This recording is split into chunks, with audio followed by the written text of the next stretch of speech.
paano ko merong bukol yung gulong. Ako na-experience ko na yan eh. Ang dami kong kinalikot, dami kong pinalitan. Then eventually, ang pinaka-idea pala, kaya pala nagbabibrate yung aking manubela, lalo na sa highway, is dahil yung gulong ko pala ay may bukol.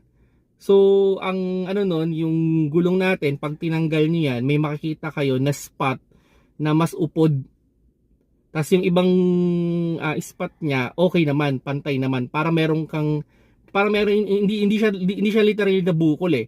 Kumbaga, ang nangyayari, yung gulong, merong spot dyan na mas manipis yung pagkaupod niya. So, yun yung bukol.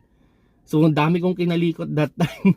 So, yun pala yung gulong ko. Ang idea naman doon, para ma-determine nyo rin yun, halimbawa, okay naman yung gulong ninyo sa likod, ipagpalit ninyo sa harap.